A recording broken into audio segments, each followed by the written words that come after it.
But that's one of the more dishonest takedowns of Bernie Sanders that I see a lot from I guess the neoliberal wing of the Democratic Party. Another white male. Yeah, another just white what we man need. coming in to be a white man, but then they're like excited for Beto O'Rourke, you know? Right. And it's like you should actually just attack his ideas because his ideas are terrible and they fall apart with like the slightest bit of scrutiny, you know? You can just be like, you're a communist. You loved the Soviet Union. You praised the Soviet Union right before it collapsed. Oh, listen to you Republicans. You love Russia when Trump's colluding with it, but when Bernie Sanders goes there for his honeymoon, ooh, big problem.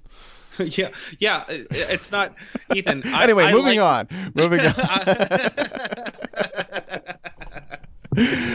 John, I'm tired of these millennial columnists, okay? More like fifth columnists, that's what I call them. Like Jessica Valenti with their lazy analysis. And there's another one that came out this week too, which is, did you see how people were trying to cancel Bill Hicks this week? No, I didn't see that. Yeah, because Bill Hicks died 25 years ago this week, right? And okay. So the Guardian Echo came out with I don't know exactly a takedown, but they basically had like, yeah, it was basically a takedown because it was literally like well, here's the title of the article. Quote, Bill Hicks was a bit misogynist. Young comics reassess the stand-up legend. Right? He was the Kurt Cobain of comedy, railing against advertising, politicians, the war on drugs, even waffle waitresses. What did the new generation make of the chain-smoking motor mouth? And then they interview all these like young, I don't know, presumably British like woke comics. Mm-hmm. And no one you ever heard of. No one you've ever heard of. And they're literally like this approach that they're taking, which is like, let's find out what the like new generation of comics thinks. And I'm like, wow, the new generation of comics sucks because they don't have any like backbone or like they're just not interesting.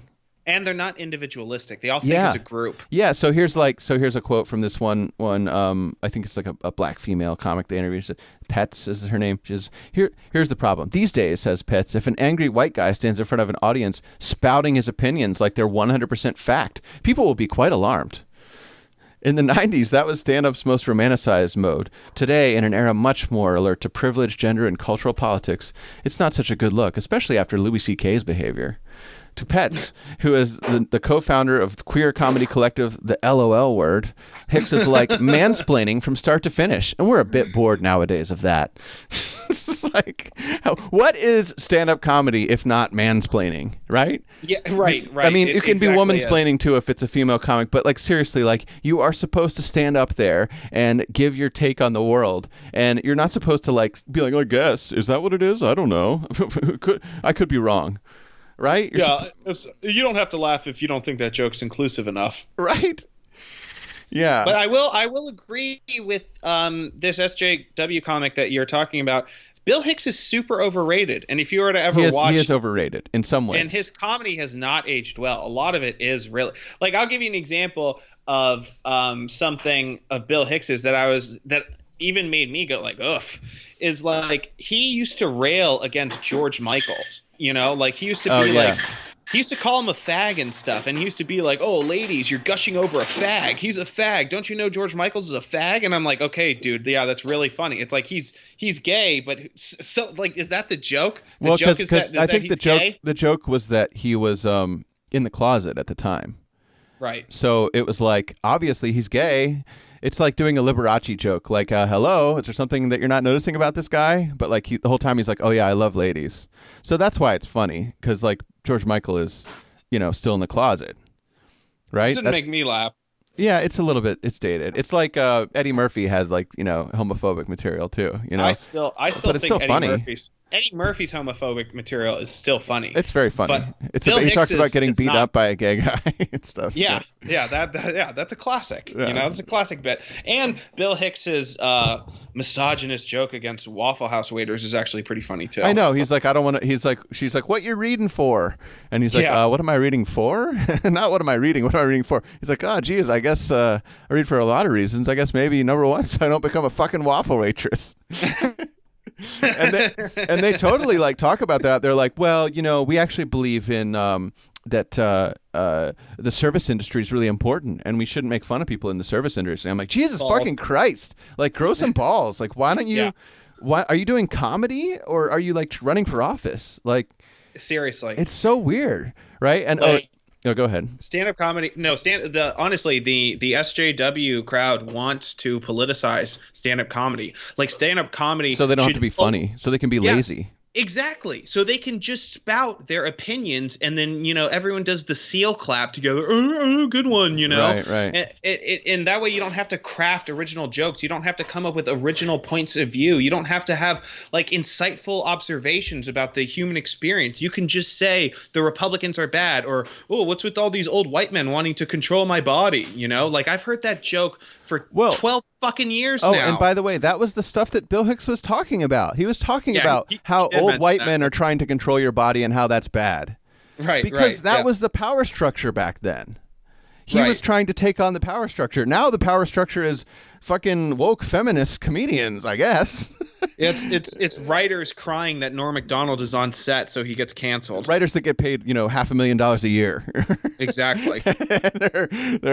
They cannot come to work that day because Norm Macdonald was on set. It's like, Jesus. Because a legendary comedian was there. Right. Because they're pissing their pants because they're not as funny. And there's more stuff in this too. It was funny. Let me see. This guy. They're like, some straight white guys feel the same way. That it's not just black feminists, queer comedians that don't like Bill Hicks these days. And she's like, this one guy says, it's the toxic masculinity that's off-putting. And his Goat Boy character, he revels in these pedophilic sketches. When he wants to disparage Rick Astley, it's about having no dick as opposed to Jimi Hendrix's big dick.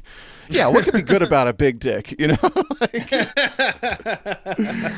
Oh, and listen. Oh, yeah, and then there's his repeated references to rape as a moral punishment, because he talks about like Republicans getting raped by the devil in hell and stuff like that. Right, yeah, classic. He's like, for a supposed critical voice who doesn't follow all the other sheep, how on earth did he not realize he was recycling a violent patriarchal trope, which has been the bedrock of an oppressive system for thousands of years?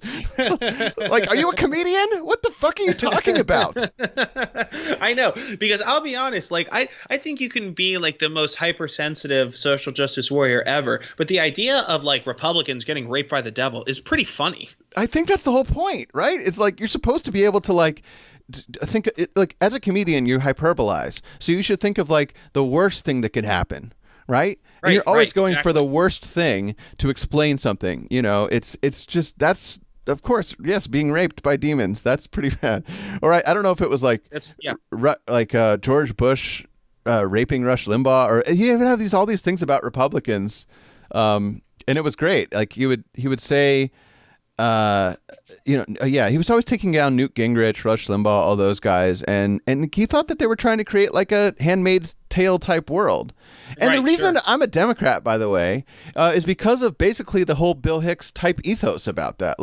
It was fine attacking religion and conservative politics and patriarchy when that was the dominant culture, but now, like, what is the dominant culture? Like, it just doesn't seem like it's the Republican. It's not right-wing Christianity. Yeah. Yeah. Now being a right-wing Christian is fucking like subversive. Exactly. Jesus finally became subversive again, John. How? Just like he always wanted from the beginning. Echo.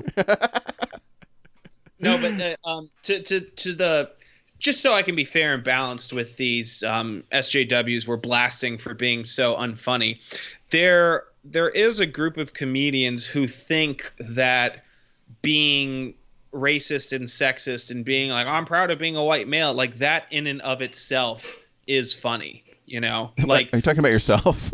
No, John Gregory. No, because What's the first line of your set, John? It's great to be here. And then the second part? I don't remember the second part. It's great to be white.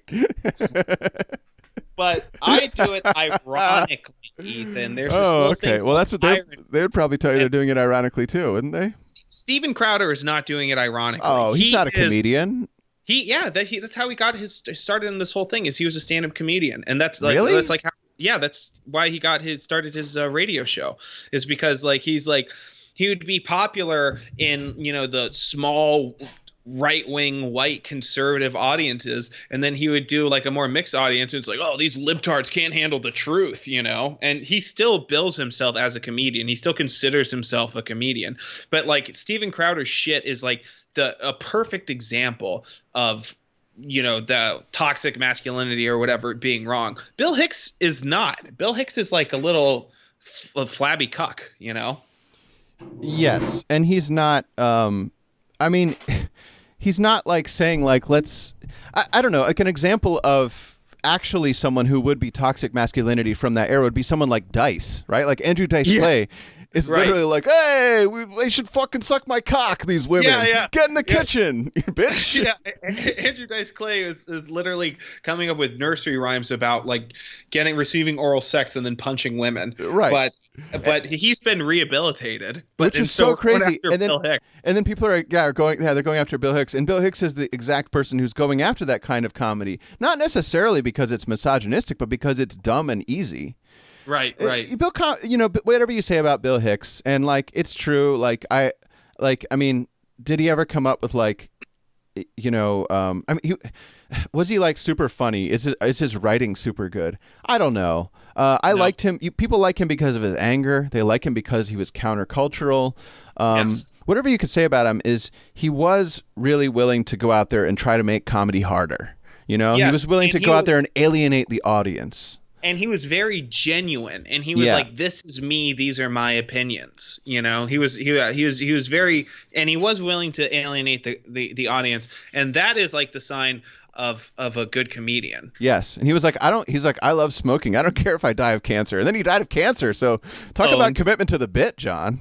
Right. And then Dennis Leary was like, oh, now I can do the smoking thing now that Bill Hicks is dead. I think he started it before Bill Hicks even died. Yeah, that's true. He started stealing from Bill Hicks while Bill Hicks was like still hooked up to an IV. By the way, that's one of the things that got Joe Rogan so famous, was that Joe Rogan pointed out that Dennis Leary isn't that right? Was stealing from Bill Hicks?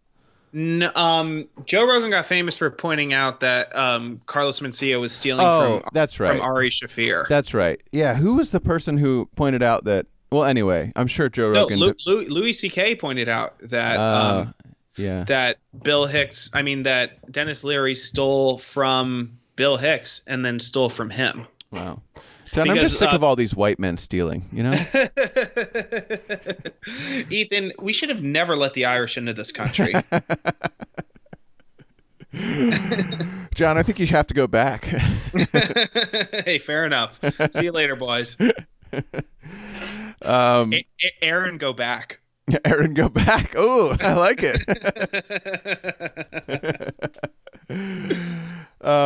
The other thing that I think these young comedians who are railing against Bill Hicks don't like, well, one thing is it's just professional jealousy. They'll never be as famous or as funny as Bill Hicks. Yes, right? Absolutely. Which is, by the way, jealousy like fuels the entire SJW mentality. Yes, but go yes, on. And also the entire SJW media call-out culture mentality, right? It's like, read my woke think piece instead of that other person who's not really woke, as I explain in my think piece.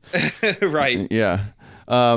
No, the other thing is that I think that they actually are somewhat ashamed because Bill Hicks, one of the things that he always would say would be, if you're an artist or you're trying to be an artist and you ever do like an advertisement or like for some company, you're off the artistic rules forever.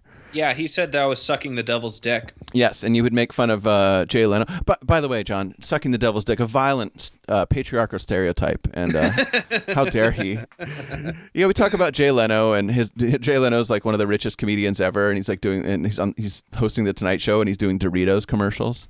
Right. He's like, oh, I need more money. Come on, Satan, let me suck that cock. Yeah. And so I don't think that like the current generation of comedians can even imagine that, like a culture where you don't cuck for like, I don't know, a Dollar Shave Club or Gillette. Or Gillette. Either way, it's always a shaving company. What's the deal with that? Yeah, and that was one thing that even like young, naive John like raised an eyebrow at, is like, well, I don't know. What if you really genuinely believe in the product? You know, like that's a possibility. Like if, for instance, like if someone came to me and said like, "Hey, you want to be the face of this new bourbon?" and I tried the bourbon, and I was like, "Holy shit, this is good bourbon." It's not selling your soul then to get paid to advertise that bourbon. Like I always believed that there was an ethical way to do it. I think that there is some ethical advertising, but there are also, but there's a Bill Hicks came from kind of that punk rock era where it was very anti-corporate, and now look where we are.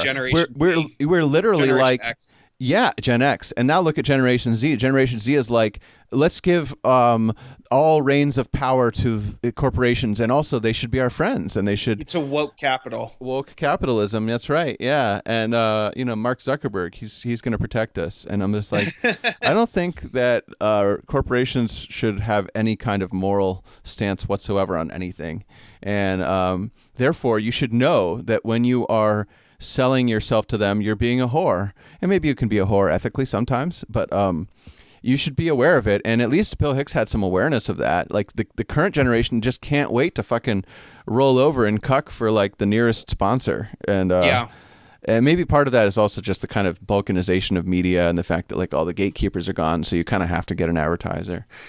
But not on this show, John.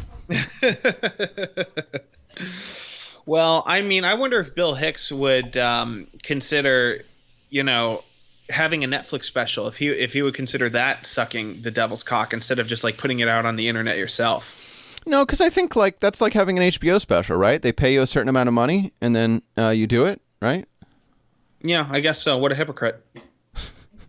It's also literally the opposite of advertising. It's like people pay a subscription and then you get their content. It's very different. It's not the same. What are you talking about? It's still selling out to a major mega corporation. I don't understand why endorsing a product that you agree with is bad. I don't know. I think he would argue that Jay Leno didn't actually eat Doritos. Well, he looks like he does. Yeah, you're right. All right, Bill Hicks is a cuck. Fuck Bill Hicks. Glad he's dead. Let's move on. No. But something we should talk about actually is that article that came out in The Verge about Facebook moderators. Oh yeah, okay, we could talk about that. I just wanted to talk about it real quick because I know we're fastly approaching the end of the episode here. Yeah. But it just turned out that these people, which, by the way, Facebook didn't have their own employees doing this. They hired, an outside consulting firm to do it, to moderate Facebook.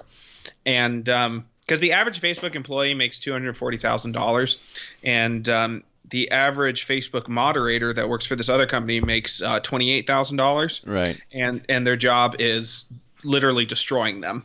There are all these anonymous Facebook mods. We're talking like this one woman, part of her job, because she was training a new group of mods, and she had to show on the big screen video of this guy getting murdered, just getting stabbed to death. Right. And the person stabbing him just laughing maniacally, and the guy being like, "No, please don't kill me," as he's getting killed. And she's like, asks her trainees like, "So what should we do with this video?" And then she had to go outside and like sob and stuff because she couldn't handle the stress of this job. It's like she's just seeing too much porn, too much gore, like too much hate speech, right. and it's totally destroying her. By the way, why are girls clamoring for this position? Like I could see a lot of like dead-eyed, fucking fully always online like bros clamoring for this job. But why would you?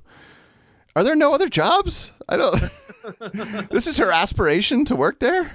But it's funny that you mentioned the extremely online bros that do this job. Extremely online, yes. They don't get like the shakes from seeing this stuff. It radicalizes them. Yes. Oh, that's right. I saw that too. It's like they all become conspiracy theorists and anti-Semites. Yes, like literally one mod, because his thing was like, hey, you got to take down like conspiracy hoaxes and stuff like that. And he's like, all right. And so from that, he had to like look into 9/11 to know like what's fake news and what's bullshit and what's real and what isn't. And like his opinion after like his job was to moderate these 9/11 truthers is that 9/11 was not a terrorist attack and that it was done by our own government. Yeah, well, garbage in, garbage out. There you go. Another one who was supposed to be monitoring the neo-Nazis, he came to doubt certain aspects of the Holocaust. Which aspects? He didn't go into detail, but literally a third Facebook moderator became a flat earther from having to moderate flat earth stuff. I mean, of course, right? Of course. I think which is just so fucking funny to me. It really is. Just if you expose someone enough times to a certain thing, like the rational circuits can't filter it out. Well, because the truth is, most people are not equipped to disprove the flat earth theory or to prove the existence of the Holocaust. It's things that they just take for granted. But that's what I'm saying. If you flash up enough things on the screen that say a certain message, then the people just start believing in it. Our brains aren't that.